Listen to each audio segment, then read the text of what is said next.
Bom, então, pessoal, nós vamos começar. Nosso assunto hoje vai ser a respeito do tabagismo, né? Tabagismo e doença periodontal. Então, vamos mesmo, nós estamos nessa plataforma, vamos fazer como as outras aulas, né? Vocês vão me chamando e eu volto a tela para o chat para ver a nossa interação.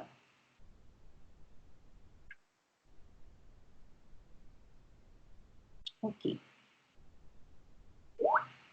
Bom, será que o tabagismo, ele é uma doença? Será que ele é uma doença crônica, uma doença transmissível, uma doença contagiosa? Na verdade, o tabagismo, ele é uma doença evitável, né? É algo que dá para se evitar, controlar. Ele causa essa dependência devido à presença da nicotina, como todos nós sabemos, né? Ele estimula uma produção de dopamina, que é um dos maiores mediadores químicos das células que atuam nos centros de prazer do cérebro. Então, ele é algo, assim, extremamente viciante e difícil de uma vez entrando no vício, difícil da gente controlar, né? Difícil sair.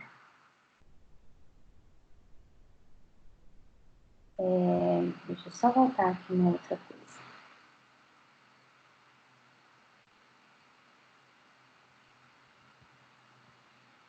Bom, no panorama mundial, né, a incidência, a prevalência do tabagismo mundialmente é muito alta, tem uma alta prevalência. E a mortalidade mundial devido ao cigarro, ela aumentou cerca de 5% nos últimos anos.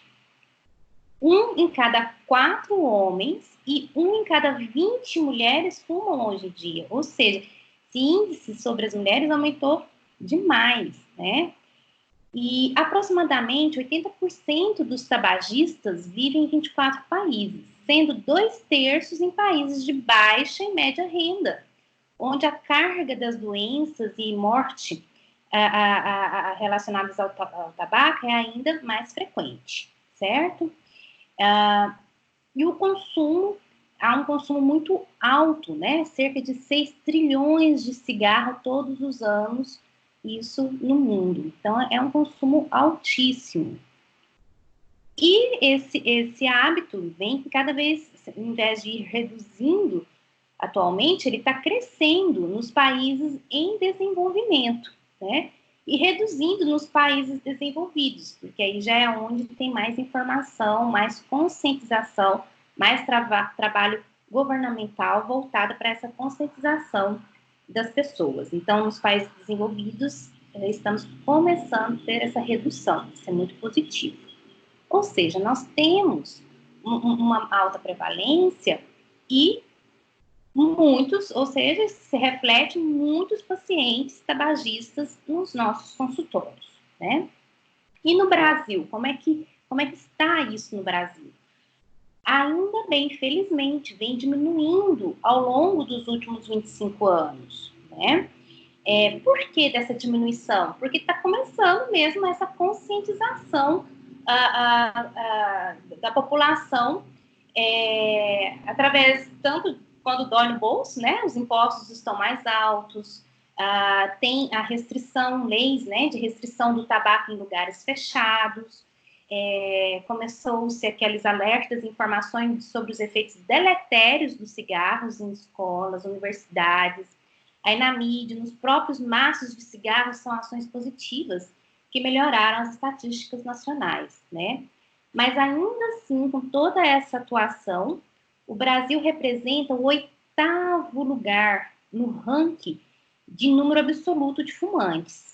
Então, ficando 7,1 milhões de mulheres e 11,1 milhões de homens, isso no Brasil, né? Então, é uma quantidade muito grande. Então, ó, vieram aquelas leis, né, municipais, estaduais, né, fala que pode respirar fundo, ambiente coletivo 100% livre de fumaça. Aí, os trabalhos, né, com os maços de cigarro, com essas imagens chocantes, mostrando as consequências, né, do uso do tabaco, e mesmo com toda essa intervenção, essa atuação, a gente conseguiu uma redução, por exemplo, entre os homens, de 29%, caiu para 12%, atualmente, mas ainda é uma quantidade considerável, né, 12% da população. E para as mulheres, de 19% caiu para 8%, ok? Bom, e o fumante passivo, né? Como que acontece com essa pessoa? Houve uma diminuição em 34% nos últimos 5 anos dos fumantes passivos, principalmente com essa lei de proibir o cigarro em ambientes fechados, né?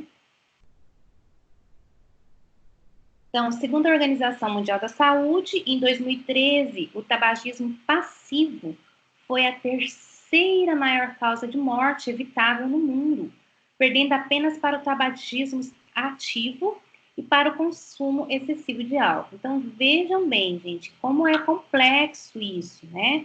Se um membro na família fuma, ele está fazendo com que todos fumem, né? De forma passiva. E ser a terceira causa de maior, a terceira maior causa de morte evitável é algo considerável, né? Então, no Brasil, a proporção de pessoas de 18 anos ou mais de idade não fumantes expostos ao tabagismo passivo foi de 14,7% em casa e 14,4% no trabalho em ambientes fechados. Entre os gêneros, a proporção é maior entre as mulheres em casa e nos homens no trabalho. Então, o fumante passivo também está sofrendo as consequências, né? Nós temos surgiu esse VAP, né? O vaporizador, com a ilusão de que poderia reduzir a absorção de nicotina, mas é ilusório. No Brasil, esse VAP ele está proibido pela Anvisa desde 2009. Entretanto, a gente vê a comercialização desse item, né? Então, a correspondência dele com números de cigarros é altíssima, né? Então, uma fumada dele corresponde a uma quantidade considerável de cigarros. Eu não consegui ver a proporção correta de quantos cigarros ele equivale, igual eu consegui do narguile, mas depois eu vou pesquisar mais, foi tempo de pesquisar mais a respeito de quantos cigarros um VAP corresponde, tá? Mas depois eu passo para vocês. Do narguile, eu vou mostrar mais à frente. Bom, então, o que contém, né, dentro desse simples cigarro, né? A gente encontra mais de 4.000 substâncias químicas. 4.000 substâncias químicas em um único cigarrozinho, né? Então, e dessas 4.000 substâncias, mais de 50 são comprovadamente cancerígenas, né? Então, nós temos butano, que é o que que sai do isqueiro, que fica ali naquela região, ácido acético, que é o vinagre, cádmio, que apresenta em pilhas, ácido esteárico, hexamina, metano, gás dos esgotos, né? Então, por isso que o cigarro é cheirosíssimo, né? O arsênio, que é veneno, monóxido de carbono, tolueno, que é utilizado como solvente industrial, né? Nicotina, que também é utilizada como inseticida, a amônia, que usam nos detergentes, metanol, que é utilizado como combustível para foguetes. Então, gente, olha a bomba que é, né, um simples cigarrinho, né? Então, a gente tem que estar sempre em mente com isso. Nós temos que, uma vez entendendo nós temos que conseguir passar isso para o nosso paciente. E é extremamente a gente lidar com o paciente fumante, porque ele fala assim, doutor, eu fumo 15, 20 cigarros por dia, então eu já não tenho nada no meu pulmão, sou atleta, respiro tranquilamente. Imagina, gente, então assim, você conversar com um paciente desse que não tem ainda nada no pulmão e falar que a gengiva dele está inflamada por conta do cigarro, é difícil, extremamente difícil, mas a gente não pode desistir e a nossa função é orientar, esclarecer, passar essa informação, né? E aí, até aí é o nosso limite. Depois a gente já não consegue mais, porque vai muito de amor próprio de cada indivíduo, né? Então, é complicado, é delicado, mas a gente tem que orientar, tá? Então é um pouco chocante, assim, para quem não é. Eu, por exemplo, quando eu vejo essas coisas, eu fico chocante.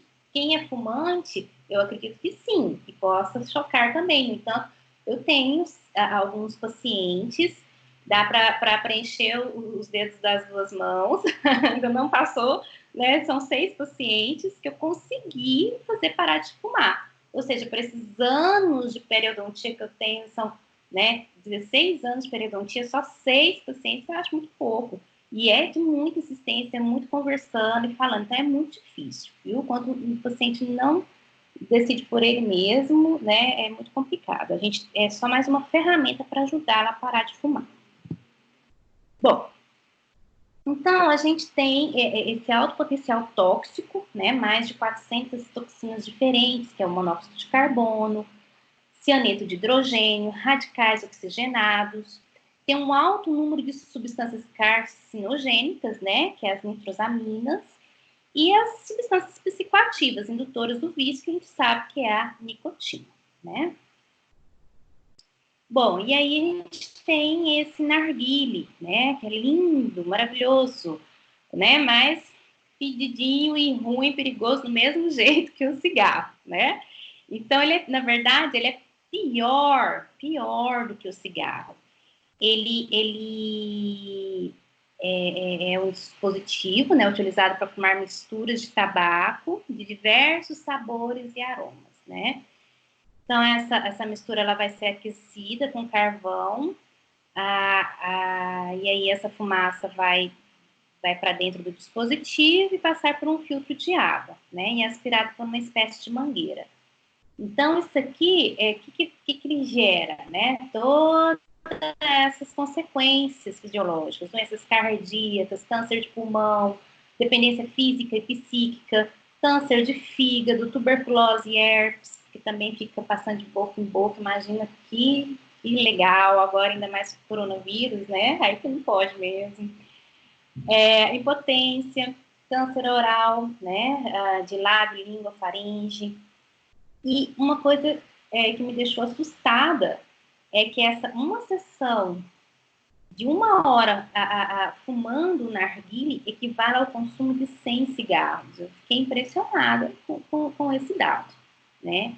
Então, a gente, é algo a se pensar, a gente tem que expor isso para os pacientes, porque muitas das vezes falta mesmo orientação, né? Bom, então vamos contextualizar como é que está, né, mais a fundo no Brasil. As pesquisas nacionais indicam que o uso de tabaco ocupa o segundo lugar no ranking de drogas mais experimentadas no país, certo? A idade média de experimentação desse tabaco entre os jovens brasileiros é de 16 anos de idade, tanto para meninos quanto para meninas, sendo maior entre estudantes da rede pública de ensino. E 90% dos fumantes iniciam seu consumo antes dos 19 anos de idade, faixa em que o indivíduo ainda se encontra na fase de construção de sua personalidade. Então, os indivíduos são expostos muito cedo, né, muito jovens, a essa agressão.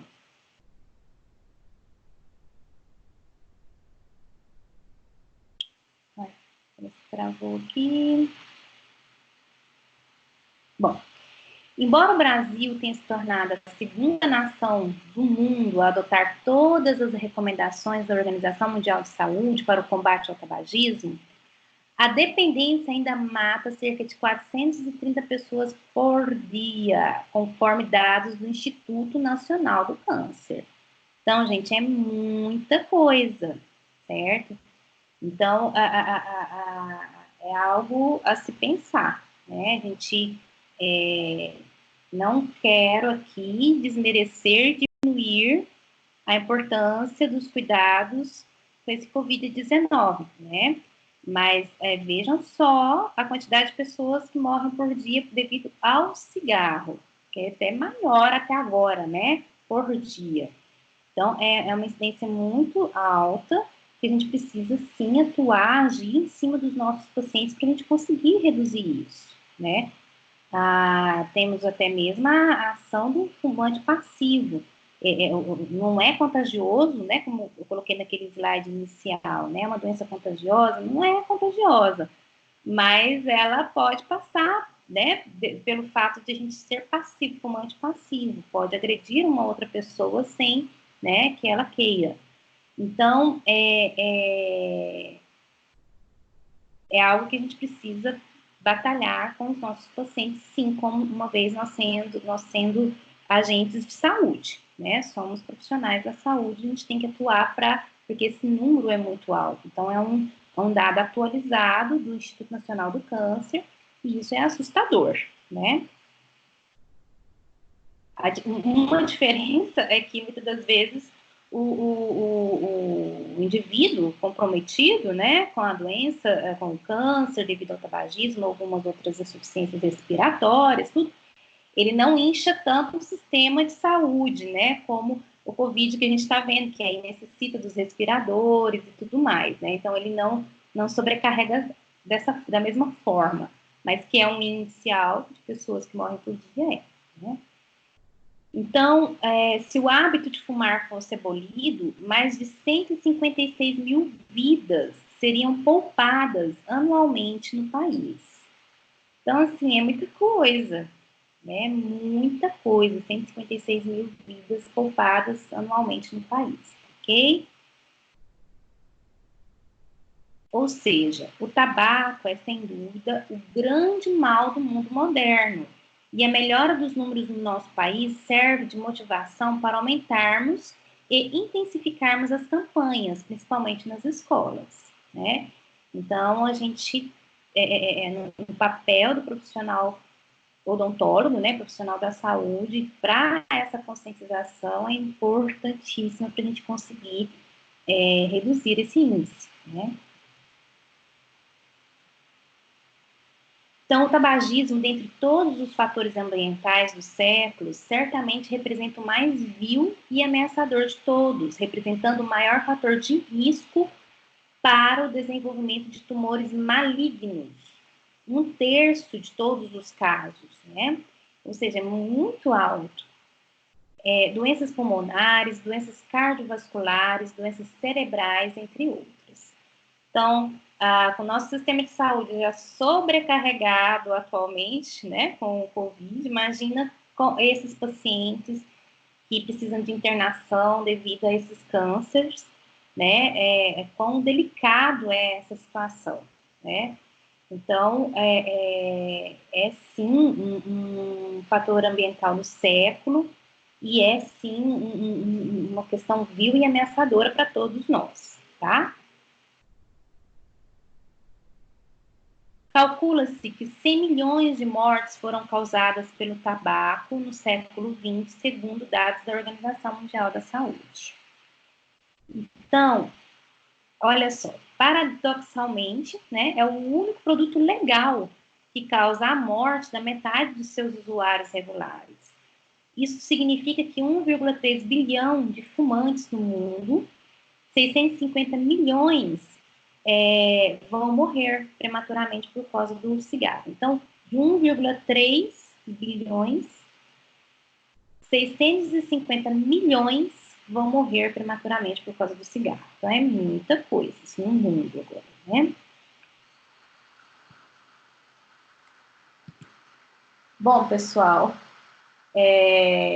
Tudo bem até agora?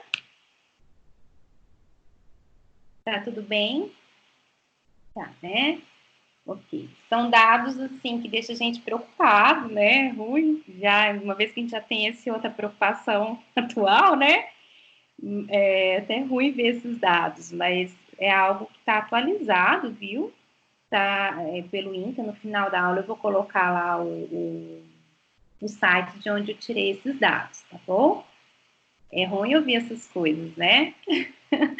Mas tem muita coisa séria aí também que a gente não pode deixar de conscientizar nossos pacientes, né? Então tá, pessoal. Então, uma vez a gente contextualizando, né, vendo como é que está essa questão do tabaco no mundo e no Brasil, a gente vai agora funilar para periodontia, né? Antes de falar bem, esmiuçar mais a respeito dele, Ana, boa pergunta. Já tiveram alguns, assim, alguns movimentos, mas é uma indústria muito forte, né? Então é muito dinheiro envolvido. Mas assim, eu teria que aprofundar mais para te dizer como é que está assim, com relação a outras instituições em cima dessas medidas para proibir a venda do cigarro, tá? Eu te devo, então, uma resposta mais precisa, mas que a gente já viu alguns modelos, alguns movimentos para proibir, já, mas eu não saberia te dizer a que pé que tá, quão profundo tá, mas que isso bate, choca com grandes interesses dessas indústrias, é certeiro, tá? Então agora vamos entrar nessa questão dos fatores de risco, né? A terminologia para a gente entender o que é o cigarro dentro da doença preventiva. Então, o termo fator de risco, o que é? É aquele fator cuja associação com uma determinada doença tem sido verificada através de estudos longitudinais, certo? Então, é aquele fator cuja associação com uma determinada doença tem sido verificada através de estudos longitudinais, estudos de longa data, né? Verificaram ou não realmente tem associação do cigarro com doença periodontal, realmente tem associação da diabetes com doença periodontal, ok? E determinante de risco. Qual que é a diferença entre fator de risco? O determinante é qualquer fator de risco que não pode ser modificado, certo? A gente sabe que algumas idade pode ser considerada como um fator de risco, a raça e o sexo, ok? Então, é um determinante de risco que não dá para ser modificada, né? A genética que também entra, tá? Então, vamos aprofundar um pouquinho mais nessa questão. E aí o indicador de risco, que é uma outra terminologia, é um possível fator de risco associado a uma doença, identificado em casos controles e ou estudos transversais. Ou seja, ainda está como um indicador, porque falta mais estudos para transformá-lo em fator de risco propriamente dito. Apesar de que o estresse ele já está já bem próximo de considerar como fator de risco, sim, não só um indicador de risco, ok? Então, para a gente resumir, né, o que eu falei, nós temos lá os determinantes de risco, que é algo que não tem como modificar, né? Idade, raça e sexo. E os fatores de risco, nós temos os fatores locais, as condições sistêmicas, né? Alterações hormonais, medicamentos e fumo, as desordens sistêmicas e os fatores genéticos são considerados como fatores de risco, que a gente pode observar a relação deles com a doença em questão, doença estudada, né? E como indicadores de risco, nós temos estresse, condições psicossociais, osteopenia, osteoporose, o nível socioeconômico, né? As alterações nutricionais, álcool, hiperlipemia, obesidade e a parte da medicina periodontal, a periodontia, né? Bom, então, nós sabemos que no tabagismo, né, é um fator de risco comportamental significante para o desenvolvimento, progressão e severidade da doença periodontal. Então, ele vai atuar no processo de desenvolvimento da doença periodontal nessas fases de desenvolvimento, a progressão e severidade. Ele vai aumentar o risco de 2 a 7 vezes para a doença destrutiva, certo? E também há uma relação da quantidade e o tipo de cigarro, né? Então, há uma importância da quantidade, tipo de cigarro, frequência e duração do hábito. Então, pessoal, quando a gente estiver conversando com o nosso paciente, nós temos que colocar isso para ele, né? Eu queria colocar só a tela. Desse jeito aqui, vocês estão vendo só a minha tela grande ou o meu vídeo pequeno? Escura? Mas aí... tá, eu tenho que tirar o compartilhamento, peraí.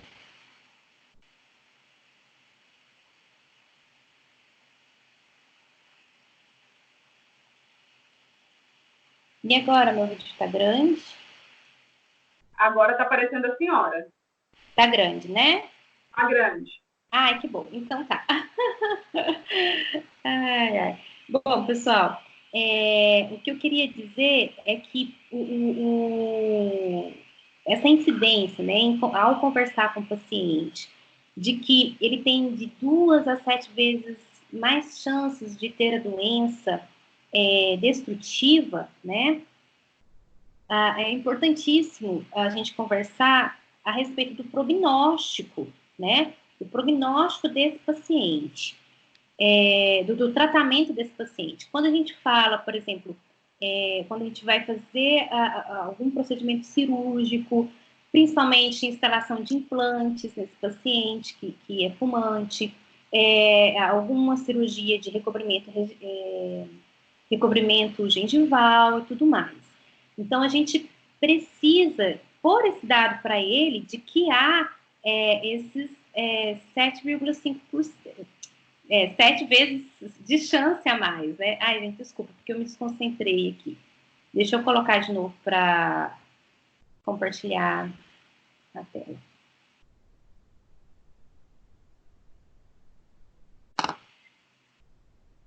Emily, você não está me vendo ainda?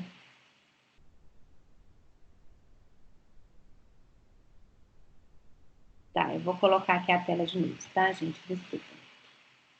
Bom, então, esse dado, né, de que aumenta o risco de 2 a 7 vezes para doença destrutiva é muito importante a gente ter isso em mente para conversar, para ter argumentos com o nosso paciente, ok? Então, as doenças associadas com esse tabagismo, como o AVC, né, o acidente vascular cerebral, doenças cardiovasculares, as doenças gastrite ulcerosa, né, os cânceres, né, muitas regiões, pulmão, boca, laringe, faringe, esôfago, estômago, fígado, pâncreas, bexiga, rim, colo de útero, ou seja, é complicadíssimo, né? Doenças pulmonares obstrutivas crônicas e tem uma relação altíssima dele com o nascimento de bebês com baixo peso e até mesmo uma relação de partos prematuros desses bebês devido às mães, né, serem fumantes. Então, além de nascer prematuro, corre o risco de nascer com baixo peso, então tem complicações, né? E 50% dos fumantes morrem pelo hábito. Ou seja, é alto, 50% dos fumantes morrem pelo hábito. E o cigarro causa 30% das mortes por câncer, tá? Então, pessoal, falando na periodontia, né? O tabagismo, ele é o principal fator de risco para a peridontite, né? Ele vai atuar ali na prevalência, no alcance e na gravidade dessa doença. Então, quando a gente está, o indivíduo, quando ele ainda não desenvolveu a doença, né? E ele iniciou o uso do tabaco. O tabaco já vai atuar ali na inflamação desde o início, agravando essa situação, né? Então, conforme o tempo vai passando, a gente tem uma evolução dessa doença de forma mais grave. Então, vamos entender por que disso, né? Então, o tabagismo ele tem um impacto adverso no resultado clínico da terapia não cirúrgica e cirúrgica, bem como no sucesso de longo prazo na colocação de implantes. Então, aquele paciente que vai ser submetido à terapia de implantes, a gente tem que fazer sim que ele assine um termo de compromisso em que ele foi esclarecido dos riscos, né? E que tem riscos de ter falhas nesse procedimento. Apesar de que nesse caso aqui, né, especificamente, né, não foi só o tabagismo, né? Aqui a gente tem alguns fatores como um planejamento não muito interessante, né? Essa proximidade dos implantes realmente também é outro fator que está ajudando aqui a esse caos. Mas aí, juntando o cigarro, fica pior ainda. Então, a gente precisa conscientizar esse paciente. É interessante falar que, assim, o fumo, o cigarro, ele não o paciente fumante não é contraindicado fazer o implante, não é isso. A questão é que, ao fazer o implante, a gente tem riscos, certo? Tem chances de ter falha nesse procedimento cirúrgico, tá? Bem como ao longo prazo, a manutenção desses implantes. Então, qual que é o efeito do tabagismo, né? Na prevalência e na gravidade da doença periodontal? O que ele faz? O que acontece, né? A gente tem uma diminuição da inflamação gengival e sangramento da sondagem. Quando a gente está lá na questão, quando está num grau inicial, né? Quando está só com gengivite. Espera aí. Wesley, qual que é a distância mínima, né, entre um implante e o outro? A distância mínima entre dois implantes, entre implante e implante, é de 2 a 3 milímetros, certo? 2 a 3 milímetros. Agora, quando a gente está entre dente e implante, essa distância tem que ser no mínimo 3 milímetros, ok? Para que a gente tenha espaço de formação de crista óssea, de papila dental, né? Para a gente conseguir ter uma boa higienização. Naquele caso lá, se a gente for relacionar com o dente, é como se tivesse aquela situação de apinhamento dental, não é mesmo? O apinhamento é extremamente difícil de higienizar. Aqui foi reproduzido um apinhamento dental, extremamente difícil de higienizar, né? Sem falar que aí também a gente tem a estrangulação da crista óssea nessa região e aí começa a ter perda óssea. Ok? Certinho, Wesley? Ok. Então, o que acontece nessa situação, né? Qual que é esse efeito do tabagismo? Ele tem, então, uma situação de gengivite, tem uma redução de inflamação gengival e sangramento da sondagem. Há um aumento da prevalência e gravidade da destruição periodontal, há um aumento da profundidade da bolsa, perda de inserção e perda óssea, há um aumento da taxa de destruição periodontal, aumenta a prevalência da periodontite grave, aumento da perda dentária, aumento da prevalência com maior número de cigarros fumados, o que eu fiz aqui por dia, né? E, ou seja, a quantidade de cigarros por dia afeta consideravelmente também, né? E há uma diminuição da prevalência e gravidade com cessação do tabagismo, certo? Então, se o indivíduo para de fumar, a gente consegue, fica ainda um período com a atuação, com as consequências, né? Mas começa a ter uma resposta fisiológica melhor do organismo.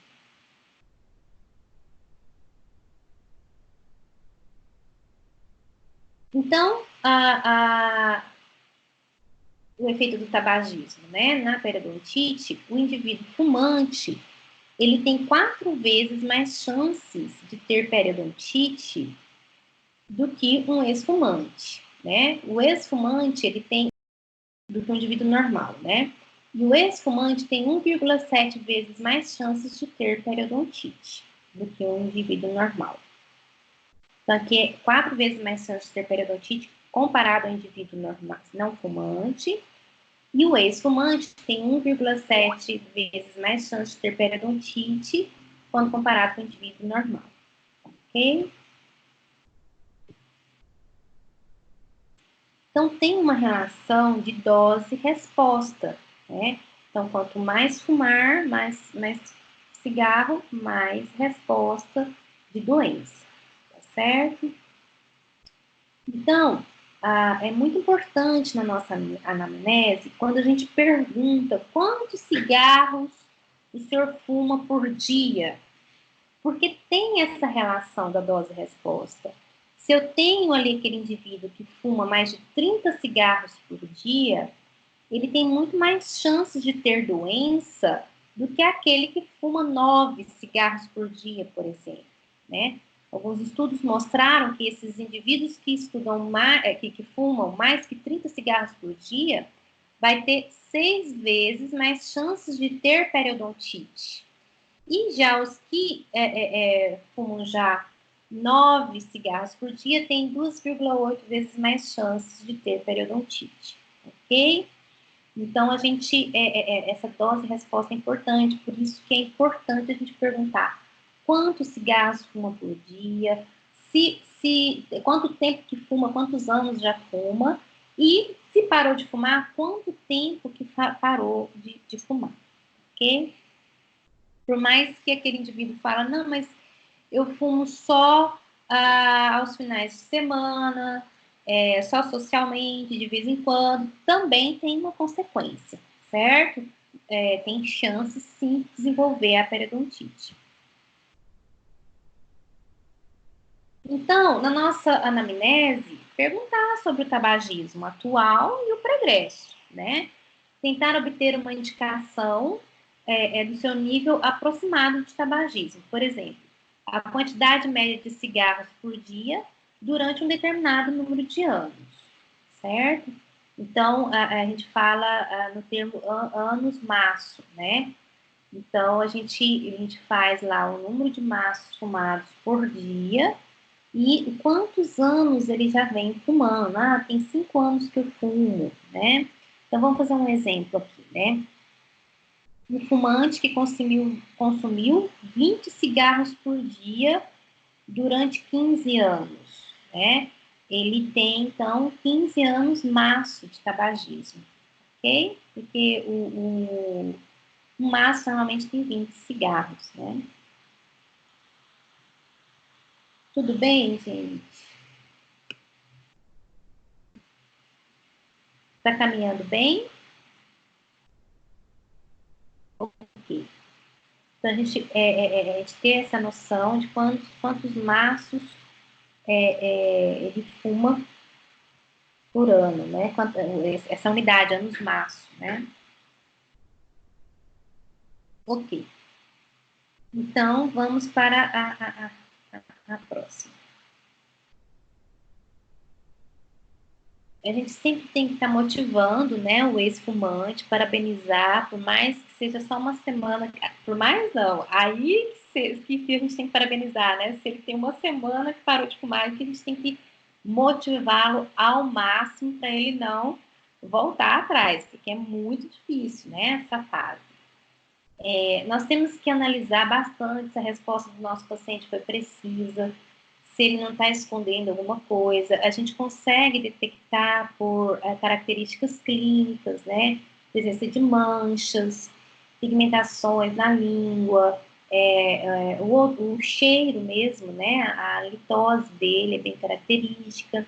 Então, a gente precisa observar essa questão, tá?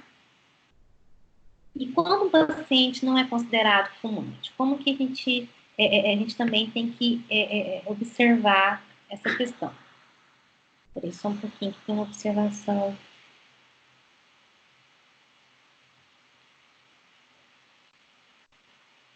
Opa. Tá.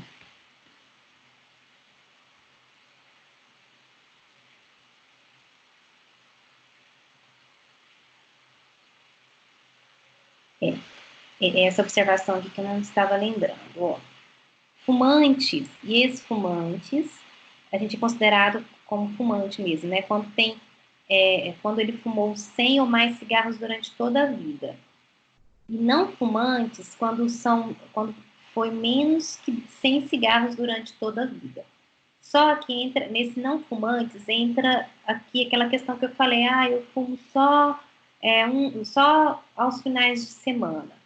Apesar de fumar menos, né? Com certeza, se for calcular, vai dar menos que 100 cigarros durante toda a vida, mas tem consequências sim, tá? Baixas, mas tem. Esse aqui também é um dado da Organização Mundial de Saúde para como classificar se é fumante ou não fumante. Mas é muito voltado para incidências de câncer, né?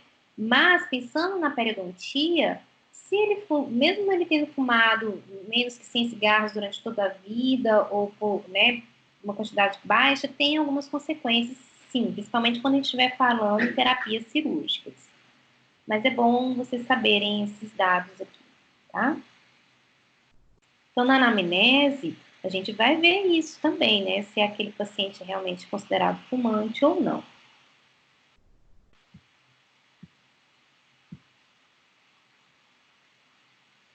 Então, a anamnese é extremamente importante, né, para a gente fazer, né, o histórico, informar para o paciente, conversar bastante, para a gente, através da informação, conseguir fazer esse paciente realmente parar de fumar, né? Avaliar se ele tem interesse mesmo de parar de fumar, porque dessa forma eu posso encaminhar para os profissionais especializados, né, para terapeutas, para a parte de psicologia também, para ajudar e acompanhar esse paciente a parar de fumar. Então, vamos ver o efeito dele na etiologia e patogênese da doença periodontal, né? Então, nós temos ali uma influência na taxa de acúmulo de placa e o tipo de bactéria, quando a gente vai comparar ali fumante versus não fumante. Então, o tipo das bactérias ali, né? A gente vai avaliar a quantidade ou qualidade de placa. O que vai afetar mais nesse indivíduo? É mais a qualidade, né? Os estudos não conseguiram demonstrar uma diferença na taxa de acúmulo de placa nos fumantes versus não fumantes. Então, a quantidade de placa é a mesma, mas o que muda é a qualidade, né? Isso sugere que, caso exista uma alteração no desafio microbiano nos fumantes, ela é resultante de uma alteração qualitativa, em vez de quantitativa na placa. Então, ambos, fumante e não fumante, vai acumular, mas é uma placa, um biofilme qualitativamente mais agressivo, né, do que no indivíduo não fumante. Então, um estudo obteve uma amostra da placa subgengival de todos os dentes em 272 indivíduos adultos. Desses indivíduos adultos, 50 fumantes, 98 eram ex-fumantes e 124 não fumantes, certo? O que observou-se? Observou-se que nesses indivíduos fumantes tinha uma maior prevalência dos micro-organismos do grupo laranja e vermelho. Ou seja, são justamente os mais patógenos, patogênicos, né? O AA, a Candidella forsythia, o Pheromonas gingivalis, e observou-se que mesmo após a raspagem desses sítios, eles ainda permaneciam ali na região após a raspagem. Por isso, da resposta ao tratamento ser mais complicada, mais difícil de ter uma resposta ao tratamento. Então, a gente tem justamente maior prevalência do grupo vermelho, do complexo vermelho e complexo laranja. E a resposta, né? O que imunoinflamatória? O que esse tabagismo faz, né? A gente tem um aumento no grau e na gravidade de destruição, alterações na quantidade de neutrófilos ou em sua função, resultando em infecções localizadas ou sistêmicas. A gente tem uma redução na quantidade dos neutrófilos que chegam ali na comissão de frente, vamos dizer assim, na linha de frente, né? Então, a gente tem também redução do número de anticorpos, liberação de enzimas que destroem todo esse tecido, ok? Então, a gente ocorre, né, a imunossupressão e, consequentemente, uma vasoconstrição periférica, que deixa chegar menos células de defesa também.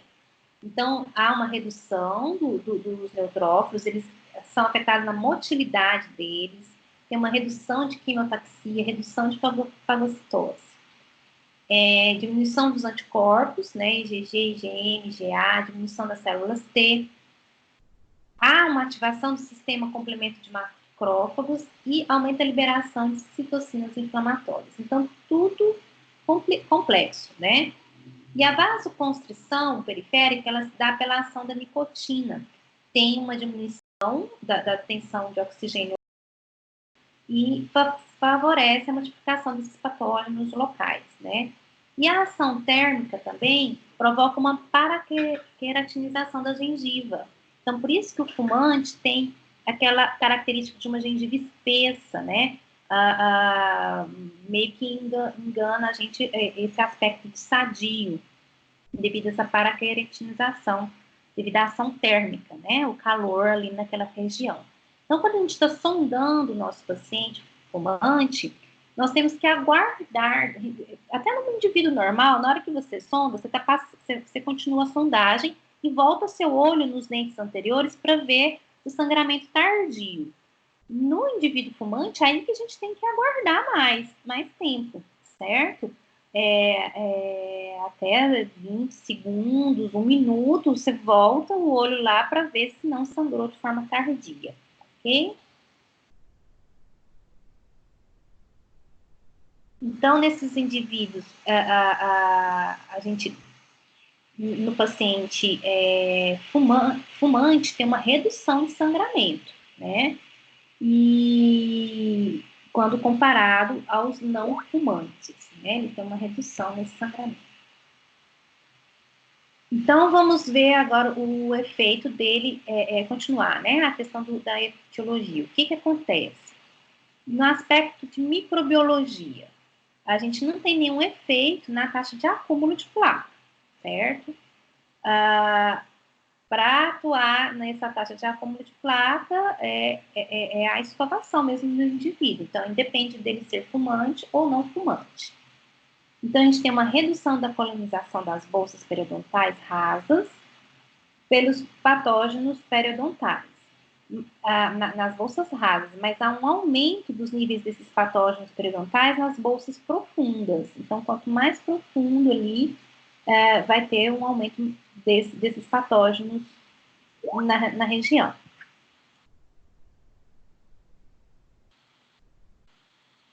Sim, sim.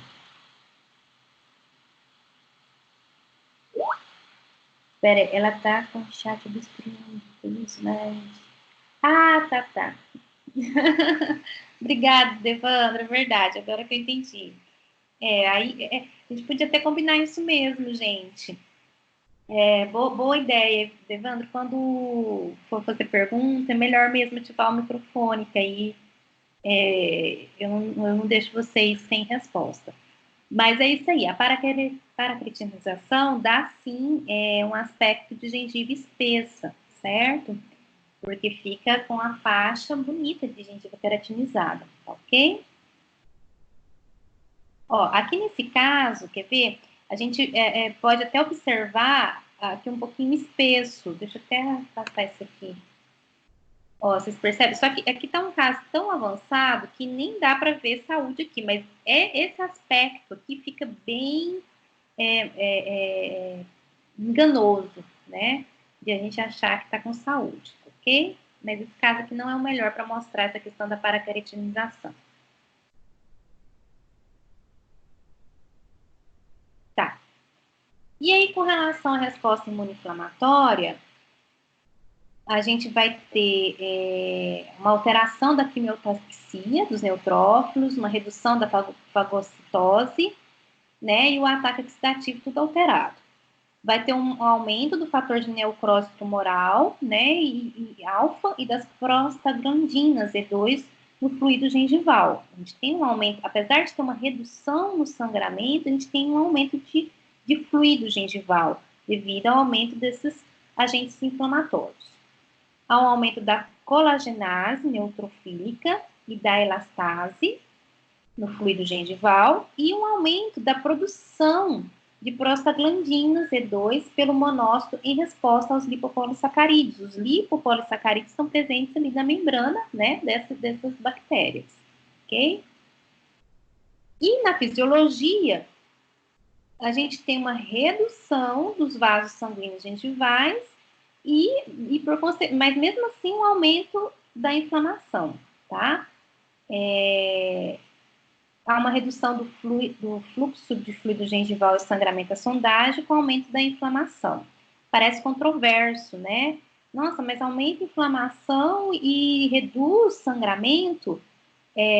Na verdade, tem um aumento de fluxo também, né? Aqui, mas não tanto quanto se fosse numa fisiologia normal, né? Que tivesse a inflamação, o aumento seria muito maior, né?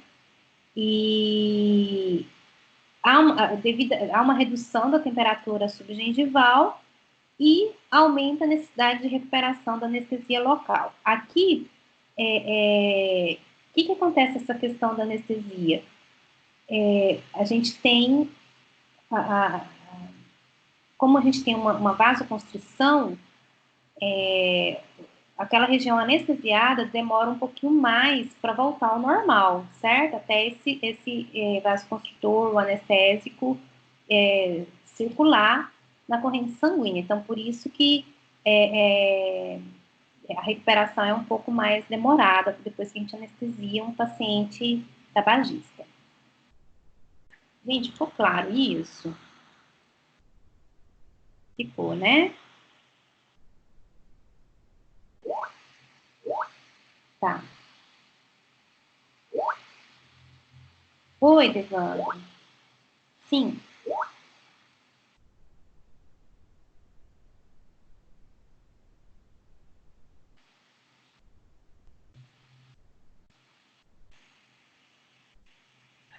Vou falar para o microfone. A senhora poderia me explicar de novo como que acontece a vasoconstrição devido ao tabagismo? Sim. A gente tem ali uma diminuição da tensão do oxigênio local, certo? E aí tem essa multiplicação de patógenos locais.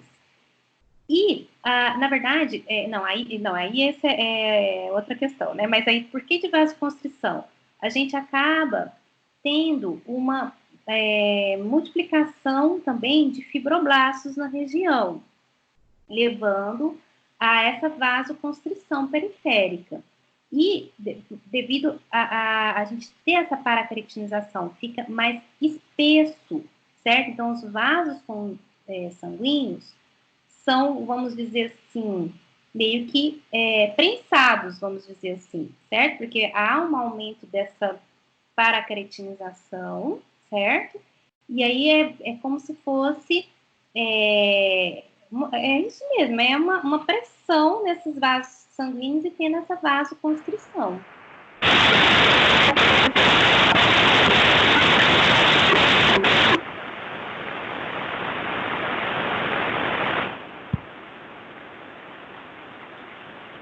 Devido a essa questão de espaço mesmo, tá, Devane?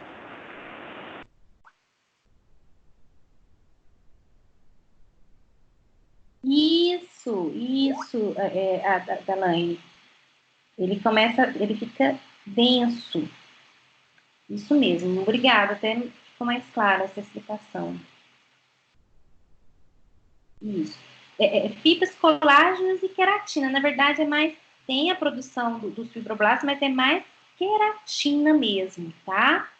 Para a queratinização, é aquela camada córnea. Vocês lembram que tem o epitélio, tem aquelas camadas do epitélio, e em cima, aquela camada córnea, ela fica mais espessa, devido a essa ação térmica, tá? Então, é mais a camada córnea mesmo. E tem essa compressão de vasos sanguíneos, sim, ok? É devido a isso que ocorre a vasoconstrição periférica. De nada, gente.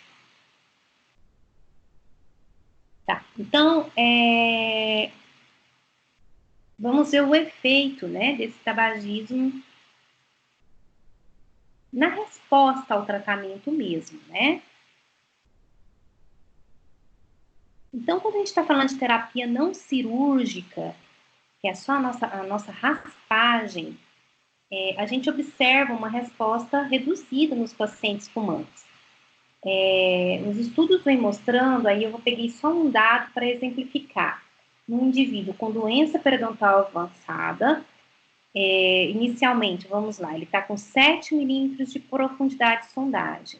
Uma vez submetida ao tratamento, a raspagem subgengival, quando eu comparo tanto o indivíduo fumante como não fumante, o fumante, essa bolsa, ela reduz para 5,1, e o não fumante, a resposta é melhor, ela reduz para 4,5 milímetros, ela reduz mais, né?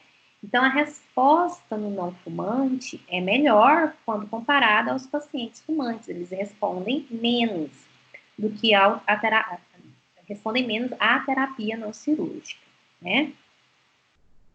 E também nas terapias cirúrgicas, né?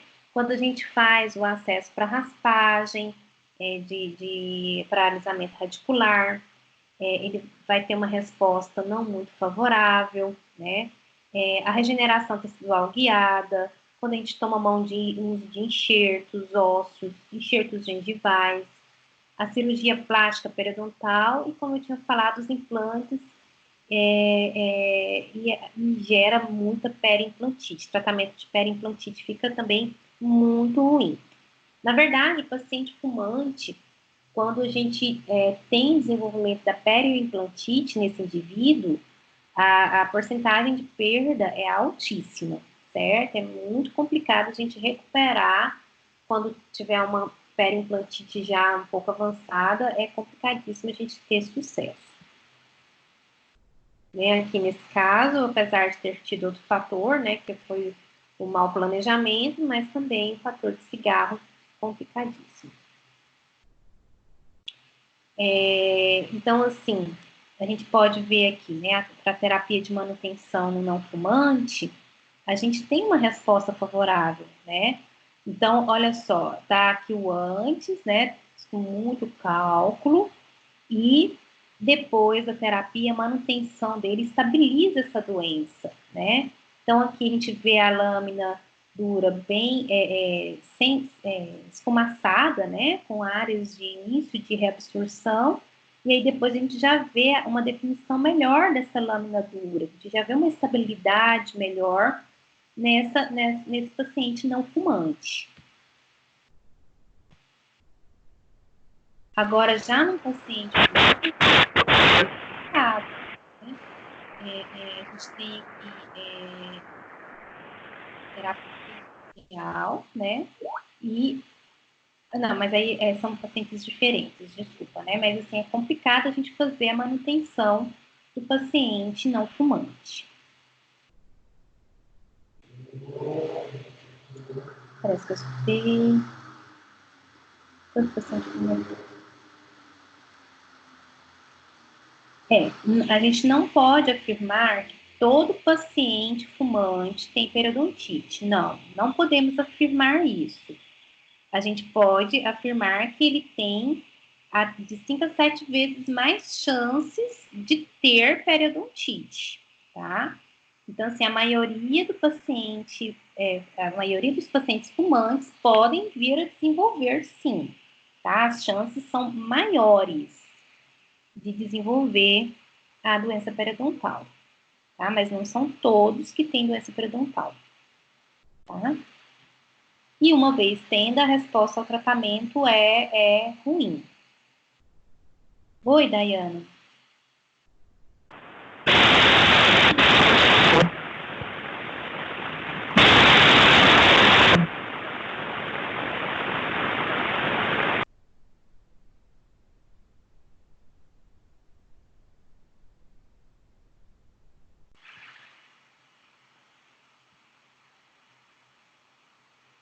Ah, tá. Mas eu aguardo, pode digitar tranquila, Dayana. Ah, tá ok, então. Tá certo. Então, vamos continuar aqui e aí já você faz a sua pergunta, então, Dayana. Então, o efeito desse tabagismo, né, na terapia periodontal não cirúrgica, a gente vai ter, então, uma redução da resposta clínica ao debridamento da superfície radicular. A redução da profundidade de bolsa, ela não é tanto quanto um paciente sadio, né? Há uma diminuição nessa redução, há uma diminuição do ganho dos níveis de inserção clínica e uma diminuição do impacto negativo do tabagismo com o aumento do nível de controle de placa, certo? Então, é o seguinte, deixa eu até entender isso aqui, que nem eu entendi, diminuição do impacto negativo.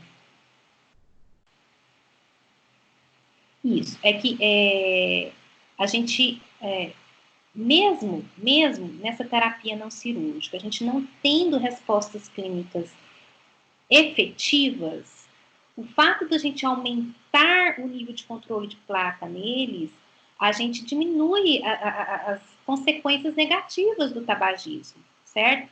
Porque é isso que quer dizer essa frase.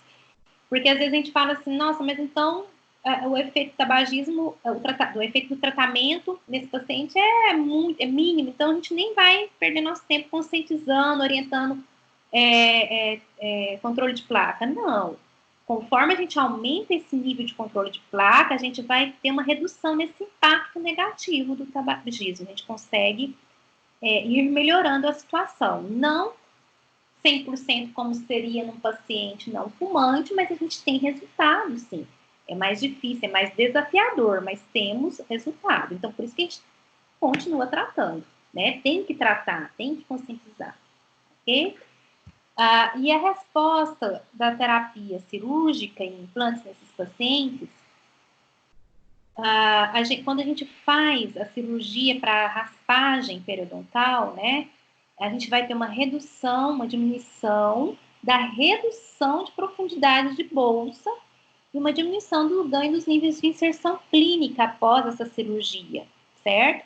Mas não por isso eu vou deixar de fazer, aí que eu vou fazer mesmo, né? A gente tem um aumento da deteriorização das bifurcações após cirurgias, certo? No entanto, isso daqui, ó, essa observação, gente, é muito importante. Eu vou conversar com vocês de tratamento de lesões de furca, mas eu já vou fazer um parêntese aqui, tá? A gente tem-se a terapia mais invasiva da periodontia, né? Que é aquela terapia de remoção de bolsa, eliminação de bolsas. Hoje em dia, a gente põe muito na balança essa questão. Vocês lembram o retalho de Wiedemann modificado, né? Que faz a remoção da bolsa. A gente já põe na balança se é interessante ou não expor essas furcas. Então, muitas das vezes, a gente não expõe mais. Porque justamente por isso, porque se eu faço a eliminação da bolsa naquela região de furca, num paciente fumante, aí que eu vou ter deterioração daquela região. Aí começa a ter lesões de cárie, certo? Naquela região, cárie radicular, vai complicando a situação. Então, aquela visão da periodontia mais menos conservadora, vamos dizer assim, está caindo, certo? A gente está sendo mais conservador nesses tratamentos de lesões de furca. Até quando a gente vai fazer a cirurgia de retalho, a gente faz o retalho de Wiedemann modificado somente por palatino, para a gente não perder tecido por vestibular, certo? Então, essa visão conservadora está ganhando muito força na periodontia. E aí, em cima desse paciente que a gente não fez eliminação de bolsa, ou devido para não expor furca, ou devido à estética, a gente intensifica esse nível de controle de placa, para a gente diminuir o impacto negativo do tabagismo, ok? Então, mas eu vou falar bastante disso aqui na nossa aula de tratamento de furcas, tá? A gente vai ter uma diminuição do ganho dos níveis de inserção clínica, né? Uma redução de enchimento ósseo, aumento de recessão, tem uma maior exposição da membrana após a regeneração tecidual guiada. Então, na verdade, os pacientes fumantes, a gente avalia muito, mas muito bem se vai fazer regeneração tecidual guiada, porque as complicações cirúrgicas de uma exposição de membrana são muito complicadas, são terríveis de trabalhar. Então, a gente tem que pôr muito na balança a questão comportamental desse paciente, a colaboração dele, se ele é um paciente que vai fazer um pós-operatório correto, né? E porque as exposições de membrana são quase que certeiras, né? Então, você pode cobrar do seu paciente, cobre, porque as dores de cabeça vão vir. Apesar de você pedir para ele assinar, né, que ele está consciente dos riscos e tudo mais, você também pode cobrar um precinho bom, porque vão ser várias consultas.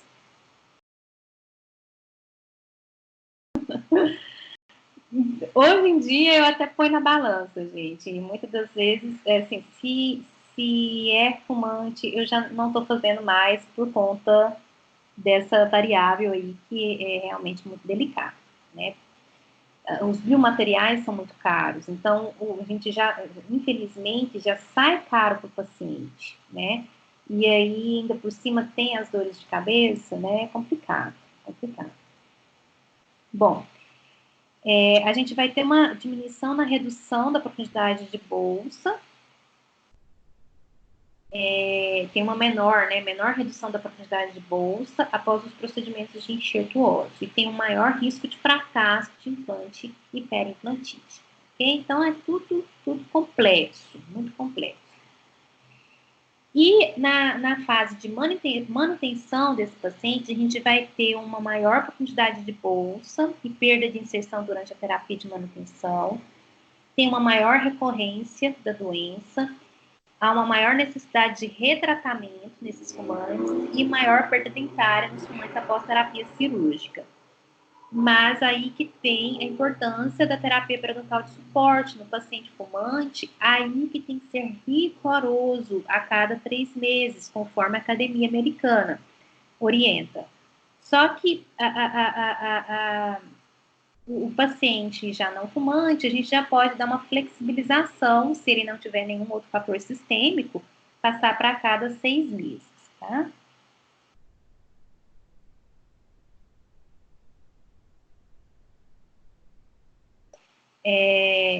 Daiane, tudo bem?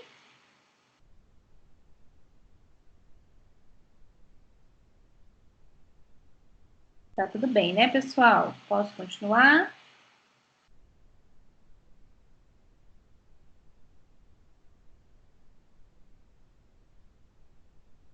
Tá. Estamos quase concluindo, tá, gente?